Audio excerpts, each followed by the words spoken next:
अंतरराष्ट्रीय युवा विद्वान, जैन दर्शन में यूनिवर्सिटी टॉप व गोल्ड मेडलिस्ट, जैन सिद्धांत एवं न्याय विषयों को सरलता से समझाने वाले, यूएसए, इंग्लैंड, ऑस्ट्रेलिया आदि अनेक देशों में जैन धर्म की महती प्रभावना करने वाले, पंडित टोडरमल पुरस्कार, युवा विद्वत रत्न आदि अनेक पुरस्कारों से सम्मानित मूर्धन्य विद्वान डॉक्टर संजीव कुमार गोधा जयपुर द्वारा जानिए धर्म का मर्म।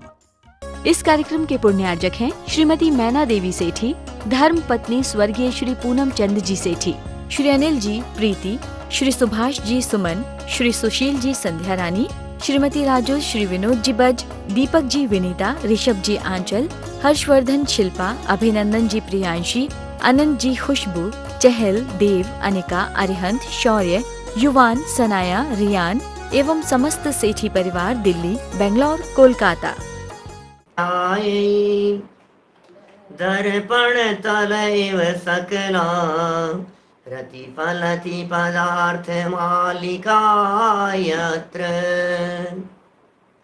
परमागमस्य जीवं निषेध जात्यन्ध सिन्धुर्विधानं सकल नय विलसितानां विरोध मथनं नमाम्यनेकान्तम् विरोध मथनं नमाम्यनेकान्तम्।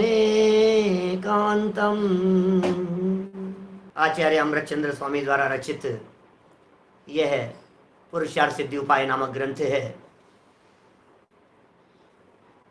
हिंसा और अहिंसा का अद्भुत विवेचन करने वाला यह अद्भुत ग्रंथ, और आचार्य देव यहाँ हिंसा और अहिंसा के संदर्भ में विविध प्रकार के सूत्र बतला रहे थे।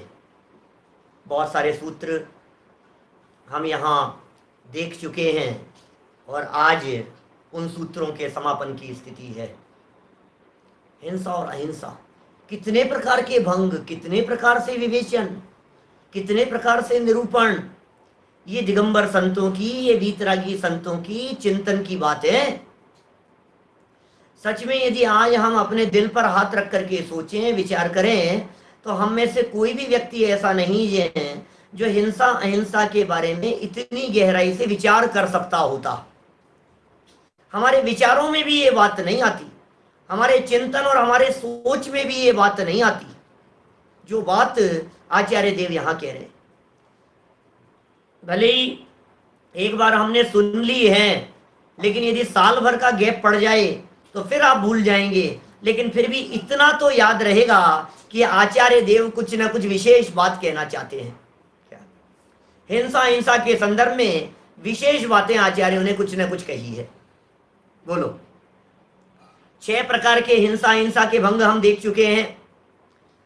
एक बार रिपीट कर लेते हैं उन 6 प्रकार के भंगों को, फिर आगे बढ़ेंगे उसके बारे में। याद हो जाती है चीज, रिपीट करते हैं तो विषय, थोड़ी सी विषय वस्तु ख्याल में आती है, तब तक हमारे साथी लोग जुड़ते रहते हैं। धीरे धीरे आने वाले लोग सब दौड़ दौड़ के आते रहते हैं।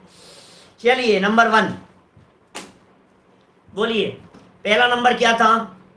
हिंसा की नहीं और पाप लग गया, पाप लगेगा, फल मिलेगा, और हिंसा करी और फल नहीं मिलेगा। नंबर 1 था, ठीक है।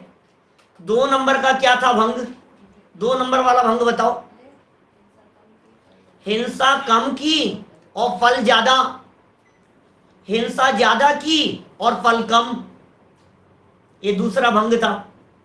भंग नंबर 3, कई लोगों ने एक साथ मिलकर के हिंसा की और फल सबको अलग अलग लगा। बड़ी विचित्र बात है। चौथे प्रकार के भंग में 4 बिंदु कह दिए थे। क्या 4 बिंदु बतला दिए थे चौथे प्रकार के भंग में? कि बोले हिंसा इस जीव ने की नहीं, या करेगा बाद में और फल मिलेगा पहले। हिंसा करने के पहले ही, हिंसा करते करते ही, हिंसा करने के बाद में, और हिंसा करेगा ही नहीं कभी और फल मिल जाए। ये चौथे नंबर का भंग था हिंसा अहिंसा के संदर्भ में, ठीक है। 5वें नंबर का भंग बताओ। क्या 5वें नंबर का भंग क्या है? करेंगे। नहीं, ये तो हो गया। हिंसा की एक बहुत लोगों ने और फल मिला एक व्यक्ति को। हिंसा की एक व्यक्ति ने और फल मिला बहुत सारे लोगों को। ये 5वां भंग था। 6ठा नंबर का भंग, हिंसा करे और फल अहिंसा मिले। गजब हो गया।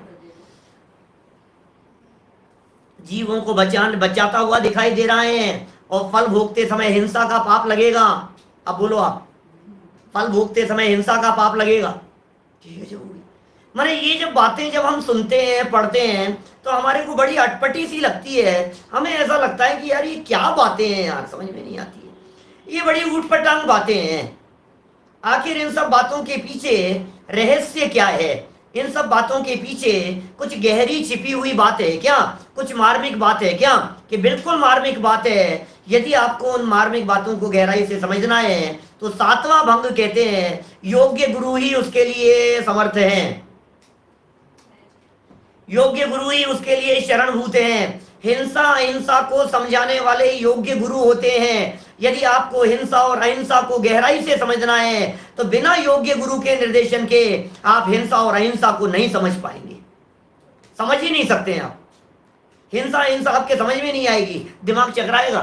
पिछली 6 बातें पढ़ करके हमारा दिमाग ऐसा हो जाएगा कि साहब ये क्या है, क्या है ये? भाई साहब पूछ रहे हैं हमारे सामने इधर कि भाई ये 4थे नंबर के संबंध में कुछ बतलाइए ना। 4थे नंबर का जो भंग था जिसमें 4 बातें बतलाई थी उसके बारे में कुछ एग्जाम्पल बतलाओ ना।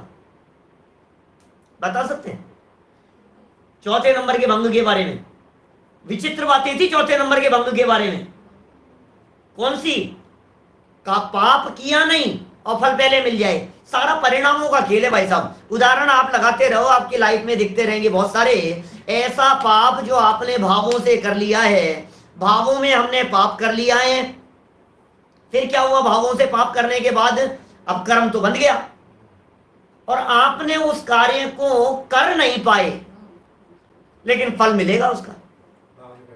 अब वो कदाचित उस कार्य को कर भी लिया तो करने के पहले भी फल मिल जाए, करते करते भी फल मिल जाए, करने के बाद में भी फल मिले, और काम किया ही नहीं तो भी फल मिल जाए। ये सारी परिस्थितियां इस प्रकार की बनती है। बोलो समझ में आ रही है बात? कुछ देखो क्या कह रहे हैं यहां। तो भाई गुरुओं की शरण में चलो, गुरु समझाएंगे इन रहस्यों को। और वे गुरु कौन होंगे? बोले नए चक्र संचारा। नयों के विभाग के ज्ञाता गुरु ही वास्तव में शरण हो सकते हैं। जिन्हें नए विभाग का ज्ञान नहीं हो, जो नए चक्र नहीं समझते हो, वे आपकी बातों को समझ ही नहीं पाएंगे। उनको ये बातें समझ में ही नहीं आएगी, क्योंकि ये नए चक्र हैं। क्या ये नए चक्र हैं भाई साहब? ये विवक्षाएं हैं, ये अपेक्षाएं हैं और बड़ा दुर्गम है ये। आज जिन 2 छंदों की चर्चा हम आपके बीच में यहाँ करने वाले हैं उसमें समझाने वाले गुरुओं की महिमा बतलाई है और ये कहा है योग्य गुरु ही शरणभूत होते हैं। क्या कितने नंबर का श्लोक?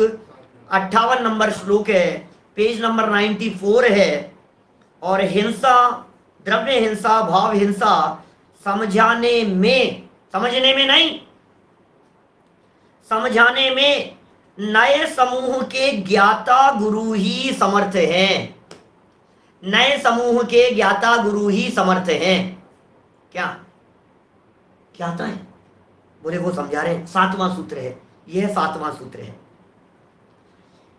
इति विविध भंग गहने सुदुस्तरे मार्ग मूढ़ दृष्टिनाम गुरुवो भवन्ति शरणम प्रबुद्ध नए चक्र संचारा। पुरानी पुस्तकों में 63 नंबर पेज है। देखिए क्या कह रहे हैं अन्वयार्थ में। इति माने इस प्रकार, सुदुस्तरे, सुदुस्तरे समझ रहे हैं आप? दुस्तर, तर माने होता है तैरना, तर कि साहब तर गए, तिर गए। दुस्तर तैरना कठिन है, सुदुस्तर अत्यंत कठिन है जिसे पार करना, सुदुस्तर।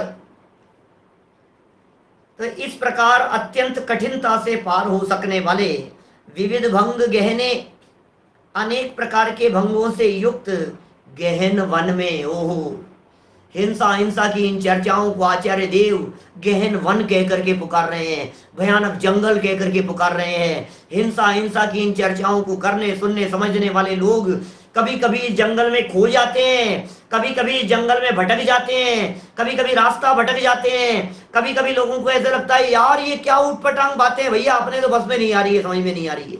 क्या बात हिंसा की कर रहे हैं और फल अहिंसा का लग रहा है, ये क्या उटपटांग बातें हैं ये? बोलो, बात समझ में आ रही है आपको? हिंसा हो रही है, हत्या हुई है, इसके माध्यम से कह रहे हैं फल लगेगा इसे बचाने का। मर गया उसके हाथ से, फल लगेगा बचाने का। हमने नहीं कही थी कल कितनी बातें डे टू डे लाइफ की हमने आपसे कही थी। कभी चींटियों को बचाते हो, कभी मक्खी मच्छरों को बचाते हो, कभी पानी में गिरी हुई मक्खी को निकालने का प्रयास करते हो, सब करते हो ना आप इस तरह से प्रयास, और मर जाती हो। और देखो गजब की बात, जब तक आप नहीं छेड़छाड़ कर रहे थे तब तक तो वो अपने आप जो कुछ भी कर रही थी ठीक है, और आपने छेड़छाड़ करना शुरू किया और मर गई बचाने के लिए। पुण्य बनेगा आपको, परिणाम आपके बचाने के। यार मैं काश बचा लूं इसको, काश बचा लूं इसको, और बचाने के इन परिणामों में क्या हुआ, मर गई वो तो। और फिर आप सोचो अरे यार ये क्या हुआ, आपका हाथ कभी झटके से लग जाता है, कभी ऐसा होता है आप उसको बचा रहे हो और आप उसको लेना चाह रहे हो, बचाना चाह रहे हो, और झटका लग गया तेजी से, और तेजी से झटका लग गया और गया काम से। बोलो आप क्या करो, ये गया, बचाने की कोशिश कर रहे हैं, ये लगाया, हाथ लगाया हमने, इधर से हाथ लगाया, पानी का बहाव थे, उंगली से थोड़े से किया, उसका पंजा मुड़ गया उसका। तो भाई साहब यदि वो मर गया है, यदि वो पीड़ित हो गया है, तो फल कैसा लगेगा? बोलो, पीड़ा देने का फल लगेगा आपको? वेदनीय कर्म जो बंधता है उसके संदर्भ में उमा स्वामी आचार्य ने एक सूत्र दिया है। उमा स्वामी आचार्य ने क्या सूत्र दिया? उमा स्वामी आचार्य ने वेदनीय कर्म के संबंध में, दुख शोक तापा क्रंदन वध परिदेवन अन्यात्म परोभय स्थानान्य सद्वेद्यस्य, ऐसा था वेदनीय कर्म बनता है। दुख शोक ताप क्रंदन वध, प्रताड़ित करना किसी को, करना कराना, इन सब भावों से दुखी करना, शोक संतप्त करना, पीड़ित करना, आकुलित करना, इन सब से आपको असाता वेदनी नाम का कर्म बंध रहा है। अब हमने ये सोचा भैया आज तो मारे गए, हमने असाता कर्म बांध लिया, लेकिन ये आचार्य देव कह रहे हैं तेरे को पुण्य बंधेगा। तेरे को जब ये कर्म फल देगा ना, उस समय ऐसा फल मिलेगा जैसे तूने बचाया हो किसी को, अहिंसा का फल मिलेगा।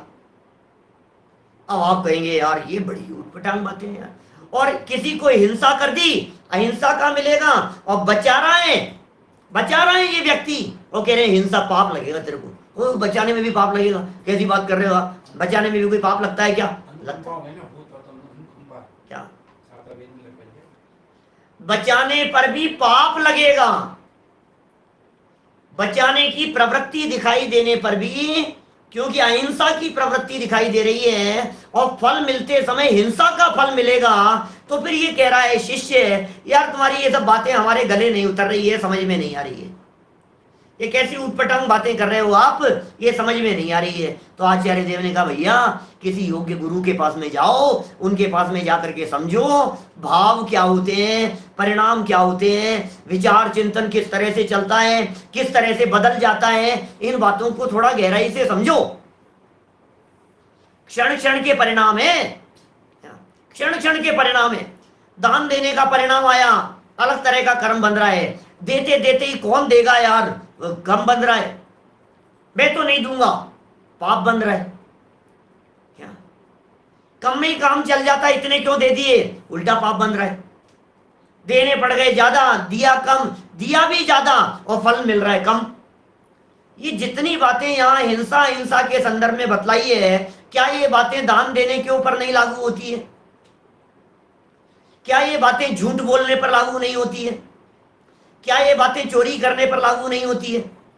आगे चल करके आचार्य देव कहेंगे लगा लो सबके ऊपर, लेकिन आप सोचो तो सही जरा उस मैटर पर। झूठ बोला ही नहीं और मन में ये सोच करके यार ये पूछेंगे कल क्यों नहीं आए क्लास में, कल क्लास में क्यों नहीं आए, पूछेंगे तो मैं क्या जवाब दूंगा।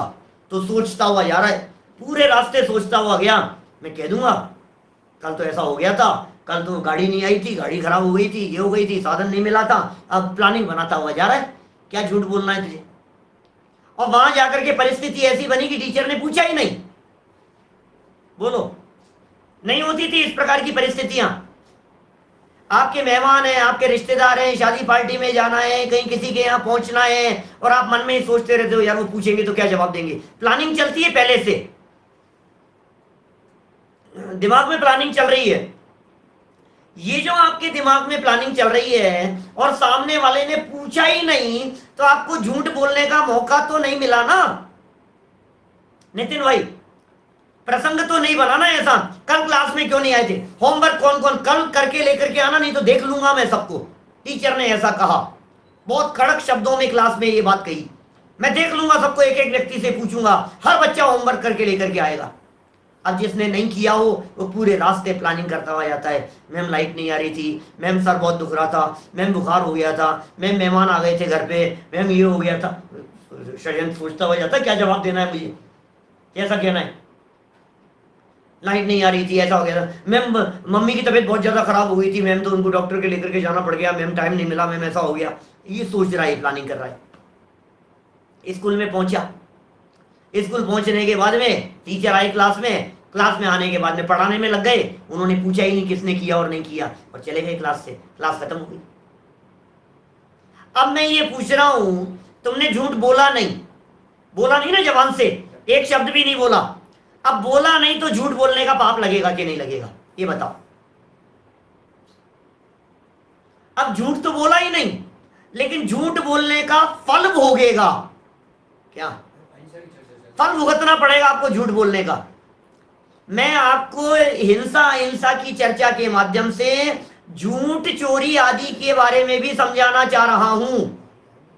माने इन बातों को आप लागू करके देखिए, तो ये कह रहे हैं ये बातें यार गले नहीं उतरती है आसानी से, बड़ा उटपटांग सी तो लग रही है बातें। झूठ बोला नहीं, झूठ बोलने का पाप लग जाए, चोरी की नहीं, चोरी की सजा मिल जाए, हैं? अच्छा बोलो, कोई एक ऐसी मशीन आ जाए जो मशीन भावों को पकड़ करके और जेल में डालती हो, पुलिस वालों के पास में जो मशीनें उन्होंने जगह जगह चौराहों पर लगा दी। कल्पना कर रहे हैं, अपन सिर्फ बात कर रहे हैं, कोई एक इस तरह की मशीन आ गई जो मशीन उन्होंने चौराहों पर लगा दी। जैसे आजकल कैमरे लगे रहते हैं ना, वो तो नाड़ी से पकड़ लेते हैं, सच और झूठ का टेस्ट पता लग जाता है उसका, सच बोल रहा है कि झूठ बोल रहा है। देखो मैं ये कह रहा हूं, जैसे कैमरे लगे रहते हैं ना आजकल जगह जगह, हमारे शहर में भी लगे हुए हैं बहुत सालों से, पिछले 10 साल से कैमरे लगे हुए हैं। जब पहले लगे थे, अब व्यक्ति तो निकल गया और पकड़ लिया पुलिस ने, भैया नहीं मैंने कोई गलती नहीं की, क्या बात कर रहे हो साहब, मैं तो निकला ही नहीं। फिर जब फोटो खींच करके सामने आती है, ओहो, तो पता लगता है। बोलो, ऐसे ही यदि कोई भावों के पकड़ने वाले कोई कैमरे लगे हुए हों जो भावों को कैच करते हो और उसके बेस पर सजा मिलती हो, तो कितने लोग ये कहेंगे कि भाई नहीं मैंने तो कुछ नहीं किया, मैंने की यार चोरी, क्या बात कर रहे हो भाई साहब, कहां की मैंने चोरी। फिर उसके भावों की स्कैनिंग दिखाएं, देख तेरे ऐसे भाव, हाँ सॉरी भाव तो हुए थे, तो फिर फल मिलेगा ना। जैन दर्शन तो परिणामों को पकड़ता है, क्या परिणामों को पकड़ रहा है भाई साहब, जैन दर्शन तो भावों को पकड़ रहा है। भावों को नहीं समझ पा रहे हो आप क्या। देखो पढ़ूं में यहां क्या पढ़ लिया अपन ने अन्वयार्थ में, इस प्रकार अत्यंत कठिनता से पार हो सकने वाले अनेक प्रकार के भंगों से युक्त गहन वन में मार्ग मूढ़ दृष्टि नाम, मार्ग भूले हुए पुरुष को, जंगल में मार्ग भूल गया है मान लीजिए कोई व्यक्ति, उस तरह की स्थिति हो जाती है, यार पता नहीं हिंसा क्या हो गया, ऐसा उलझ गया वो चक्कर में। कह रहे हैं प्रबुद्ध नए चक्र संचारा, अनेक प्रकार के नए समूह के ज्ञाता गुरुवे है, श्री गुरु ही शरणम भवंती, शरण होते हैं, सच में हमारे श्री गुरु ही शरण होते हैं उसके लिए, सच्चे वीतरागी दिगंबर संत मुनिराज भावलिंगी संत। गुरु कौन है परिभाषा बतलाओ, गुरु की परिभाषा बतलाओ, कौन गुरु है। विषयाशाविषयाति तो निरारंभ परिग्रह, ज्ञान ध्यान तपो रखते तपस्वी से प्रशस्यति। नहीं, और बतलाओ, पुरुषार्थ सिद्धि उपाय की परिभाषा बतलाओ गुरु के लिए। मुख्य 4 नंबर का श्लोक, मुख्योपचार विवरण निरस्त दुस्तर विनेय दुर्बोधा व्यवहार निश्चय ज्ञा प्रवर्तयन्ते जगति तीर्थम। क्या जगत में धर्म तीर्थ का प्रवर्तन करने की भावना रखने वाले निश्चय और व्यवहार दोनों की शैली में जो कुशल हैं, निश्चय और व्यवहार दोनों नए पद्धति को जानने में जो पारंगत हैं, वे गुरु शरण हैं। उन गुरु की शरण में चले जाओ, वो आपको जरूर रास्ता दिखाएंगे। बेटा ज्यादा उलझन का काम नहीं है, मार्ग तो सुलझने का है। तुझे क्यों उलझन दिखाई दे रही है कि साहब मुझे समझ में नहीं आ रहा है, हिंसा होगी क्या, हिंसा होगी? तू तो एक मुद्दे की बात ध्यान रख, अपने परिणाम शुद्ध रख, बस बात खत्म। ये हमारे को नयों के ज्ञाता मुनिराज बतलाएंगे। तेरी दृष्टि बाहरी क्रिया की तुलना में तेरे परिणामों के ऊपर यदि रहेगी तो 99% काम तो हो गया। तो फिर बाहरी क्रिया होने देंगे, ऐसा नहीं चलेगा। पीछे एक श्लोक दिया था, सूक्ष्मापि न खलु हिंसा पर वस्तु निबंधना भवति पुंसे हिंसाय तन्निवृत्ति परिणाम विशुद्ध है तदपि कार्य। भैया क्रिया में भी तो सुधार होना चाहिए। अकेले कहने का ही काम थोड़ी ना है। बोलो चांदी वाली सब, अकेले कहने से काम नहीं। क्रिया भी हमारी अच्छी होनी चाहिए, आचरण भी हमारा अच्छा होना चाहिए, प्रवृत्ति भी हमारी अच्छी होनी चाहिए, लाइफ भी हमारी अच्छी होनी चाहिए, जीवन भी अच्छा हमारा होना चाहिए और परिणाम भी अच्छे होने चाहिए। दोनों प्रकार की अहिंसा का पालन होना चाहिए। ये बात यहाँ कह रहे। देखो टीका पढ़ते हैं, फिर आगे वाले श्लोक की तरफ बढ़ेंगे।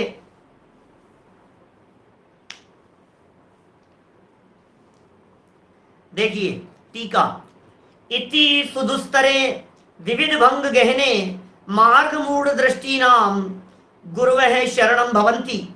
इस प्रकार सुगम पने जिसका पार नहीं पाया जा सकता। सुगम पने माने सरलता से, सरलता से समझा दो आप हिंसा के बारे में।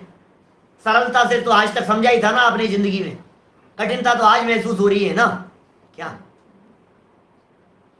आपने सरलता से ही तो समझा था। हिंसा किसे कहते हैं? मारो हिंसा, बचाओ अहिंसा, यही तो समझा था जिंदगी में आज तक हमने।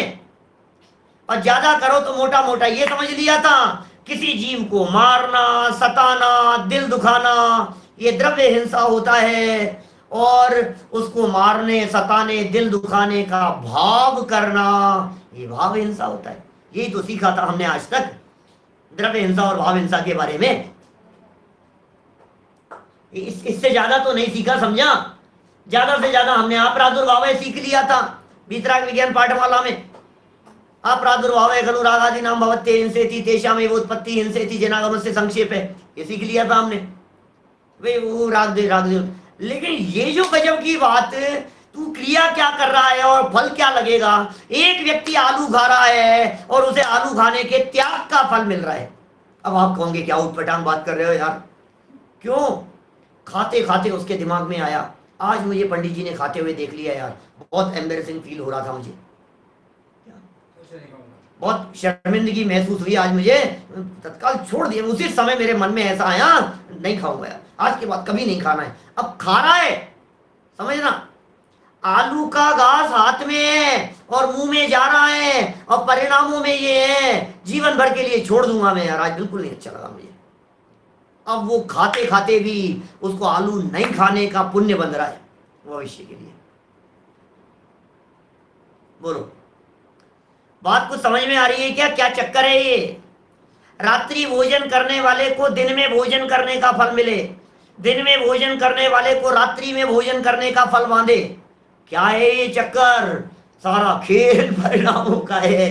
ये कहानी बड़ी विचित्र है। पढ़ने वालों को पाप लगे, शास्त्र सुनने वालों को पाप बांधे और नहीं सुनने वाले पुण्य बांध ले। और सुनने वाला सुनते सुनते कहे, अरे यार ये क्या बकवास करते रहते हैं यार, मजा ही नहीं आ रहा है यार, श्लोक में तो कितना ज्यादा खींचते हैं, कितना ज्यादा पकाते हैं, क्या करते हैं। बेटा हमें तो कोई फर्क नहीं पड़ रहा है, बैठे बैठे पाप बांध रहे हैं, क्या करें। फल जब मिलेगा, टाइम तो लगाया तूने पूरा पौन घंटा 1 घंटा यहाँ पर बैठ करके, और फल जब आएगा तो पाप का फल आएगा। ये जो बातें समझा रहे हैं, ये बातें ऊटपटांग सी लगती है, उल्टी सीधी सी बातें लगती है हमारे को, देखने में बड़ी विचित्र बातें लगती है। लेकिन जैन दर्शन ये कहता है भाई साहब विचित्र क्यों लग रही है, क्योंकि एक ही फॉर्मूला है, हम तो भावों को पकड़ते हैं बस। अच्छा अभी क्या हो रहा है कोरोना के केस में, एक स्वस्थ व्यक्ति जाता है, बड़ा गर्व घमंड करके जाता है मेरे तो कुछ भी नहीं है, और रिपोर्ट आती है पॉजिटिव है, कैसे मेरे तो कुछ भी नहीं हुआ है। तो भैया तेरी तरह से ऐसे हंसता खेलता जा रहा था, उसको नहीं देखा जाता है, अंदर से पकड़ा जाता है। बोलो है या नहीं ऐसी बात चावड़ा जी साहब, बोलो। माने सोचो जरा गंभीरता से, क्या आपको यहां नहीं हो रहा है ऐसा? अच्छा खासा डॉक्टर के गए थे वीरेश जी भाई साहब, अच्छे खासे हम डॉक्टर के यहाँ गए, दर्द हुआ, दर्द नहीं हुए मानो, और अच्छे खासे गए वैसे रूटीन चेकअप कराने के लिए, रूटीन चेकअप के लिए गए, और डॉक्टर ये कहता है भाई साहब एडमिट हो जाओ, आप तो यहाँ घर नहीं जाने देंगे आपको, नहीं तो जान चली जाएगी। ये क्या हो गया? तो तुझे ऊपर से थोड़ी ना दिख रहा है अंदर में क्या चल रहा है। जब डॉक्टर लोग तुम्हारे को अंदर से पकड़ते हैं तो हमारे ये महान डॉक्टर नहीं है क्या? ये आपके डॉक्टर शरीर का इलाज कर रहे हैं, हमारे आचार्य देव जो डॉक्टर हैं ये आत्मा का इलाज कर रहे हैं। आपके जो डॉक्टर हैं ये बाहरी रोग से छुड़ाएंगे, हमारे जो डॉक्टर हैं ये संसार रोग से छुड़ाएंगे, जन्म मरण के रोग से छुड़ाएंगे। तो जन्म मरण के रोग से छुड़ाएंगे तो अंदर में रोग को पकड़ेंगे कि नहीं पकड़ेंगे? समझना पड़ेगा इन बातों को, समझोगे तो मजा आएगा। देखो किन के पास जाएं, श्री गुरु के पास में जाओ। कठिन लग रही है बात, टीका पढ़ो। इस प्रकार सुगम पने जिसका पार नहीं पाया जा सकता, ऐसे अनेक प्रकार के भंग, अनेक प्रकार के भंग रूप गहन वन में, सत्य श्रद्धान स्वरूप मार्ग में जिसकी दृष्टि भ्रमित हो गई है, दृष्टि भ्रमित हो गई है, भ्रम हो गया है यार। हिंसा में अहिंसा का और अहिंसा में हिंसा का, ये तो गजब कर दिया यार आचार्य देव ने। हिंसा में अहिंसा का और अहिंसा में हिंसा का, ये तो बिल्कुल ही उल्टी बात हो गई। अभी तक तो बर्दाश्त हो रही थी, फल आगे पीछे लग जाए कोई बात नहीं चलेगा, ये तो उल्टा ही कर दिया। काम हिंसा का, फल अहिंसा का, काम अहिंसा का और फल हिंसा का, ये क्या उल्टी सीधी बात हो गई है? बोलो बोलो क्या कह रहे हैं, ध्यान देना। ये कह रहे हैं उसके लिए श्री गुरु ही शरण है, उनके द्वारा ही सत्य मार्ग का स्वरूप जाना जा सकता है। श्री गुरु शरण है और सत्य मार्ग का स्वरूप जाना जा सकता है। बोलो तो बोले कौन है वे, कैसे हैं श्री गुरु? श्री गुरु किस प्रकार के हैं? तो कह रहे हैं प्रबुद्ध नए चक्र संचारा, जिन्होंने अनेक प्रकार के नए समूह का प्रवर्तन जाना है, नयों को जानते हैं, नयों के ज्ञाता हैं। क्या नयों के ज्ञाता हैं, नयों को समझ रहे हैं और सर्व नयों को समझाने में समर्थ हैं। मुख्योपचार विवरण निरस्त दुस्तर विनय दुर्बोधा, व्यवहार निश्चय यज्ञ, क्या गजब सूत्र था भाई साहब। व्यवहार ने ये 7वें नंबर का सूत्र बतला रहे हैं। आपको हिंसा अहिंसा को गहराई से समझने के लिए किसी योग्य गुरु की शरण लेनी चाहिए, ये सूत्र है 7 नंबर का। 7 नंबर का भंग है ये कह रहे हैं आचार्य देव। चलो कोई बात नहीं, और बतलाओ नए समूह की चर्चा कुछ बतला दो थोड़ी सी। तो कह रहे हैं नए समूह में मूढ़ पुरुष, सुनना बात गंभीर है, नए नहीं जानता है ना वो मूर्ख है, नए नहीं जानता है ना वो जैन धर्म को समझ ही नहीं सकता है। आपको यदि जिनागम को समझना है तो आपको नए समझना ही पड़ेगा। क्या भरत भाई कंफ्यूज हो रहे हैं यदि आप, तो आपको गहराई से इनके बारे में चिंतन करना पड़ेगा और फॉर्मूला आपको लगाना पड़ेगा परिणामों की तरफ।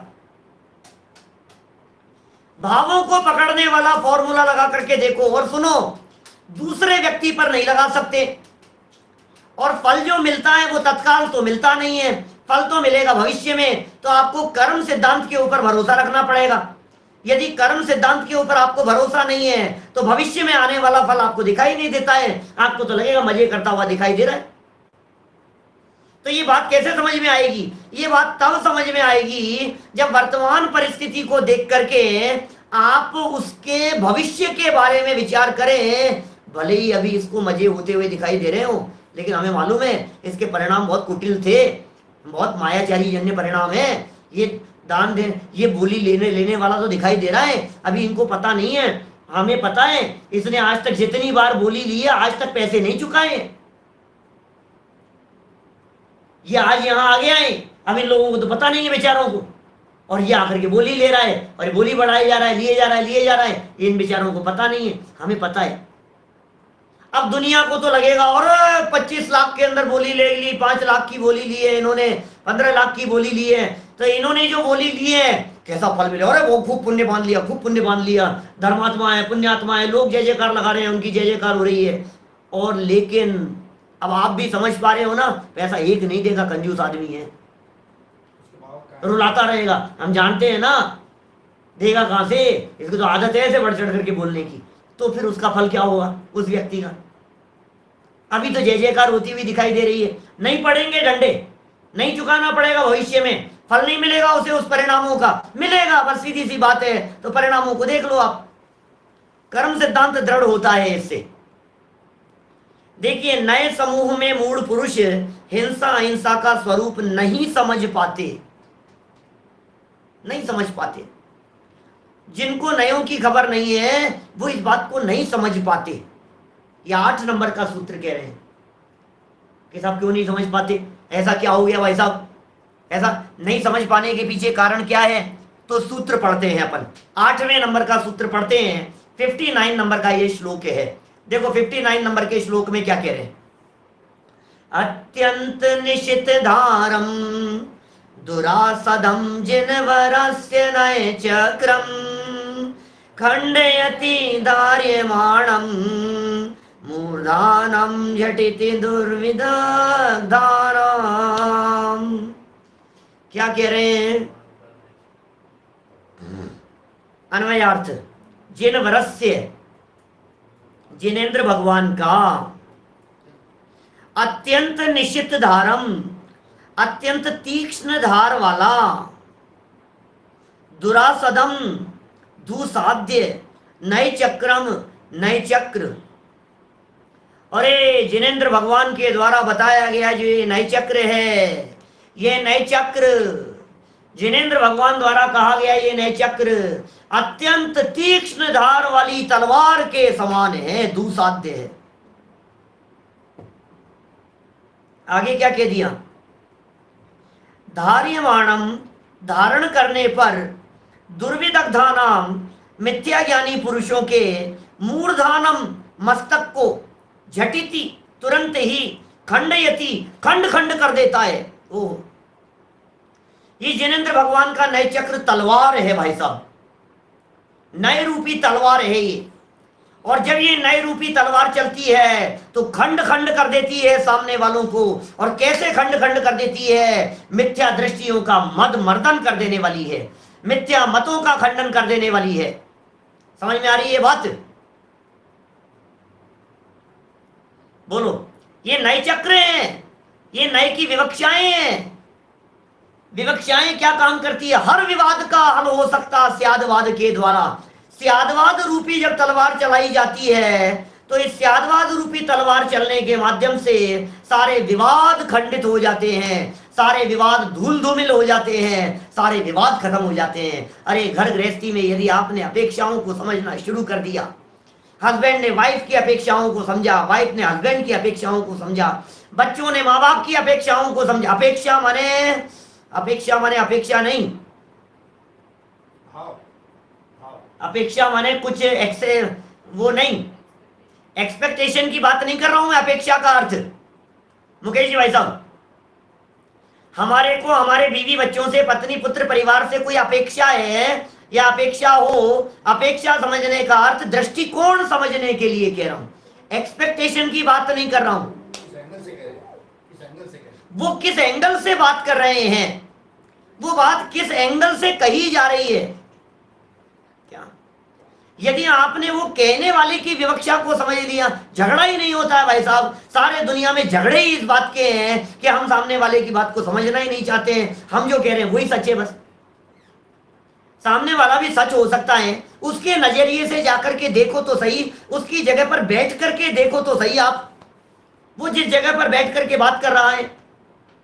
ये कह रहे हैं यहाँ, ये नए चक्र है, ये आत्मा में राग है कि राग आत्मा से बाहर है। दो जने लकड़ी लेकर के झगड़ रहे थे, माथा फोड़ रहे थे एक दूसरे का। एक कहता है आत्मा में राग है और दूसरा कहता है राग पर द्रव्य का है। बोलो अब क्या करें, बोलो समझ में आ रही है क्या बात आपको? इस कार्यक्रम के पुण्यार्जक हैं श्रीमती मैना देवी सेठी, धर्म पत्नी स्वर्गीय श्री पूनम चंद जी सेठी, श्री अनिल जी प्रीति, श्री सुभाष जी सुमन, श्री सुशील जी संध्या रानी, श्रीमती राजू, श्री विनोद जी बज, दीपक जी विनीता, ऋषभ जी आंचल, हर्षवर्धन शिल्पा, अभिनंदन जी प्रियांशी, अनंत जी खुशबू, चहल, देव, अनिका, अरिहंत, शौर्य, युवान, सनाया, रियान एवं समस्त सेठी परिवार दिल्ली, बेंगलोर, कोलकाता।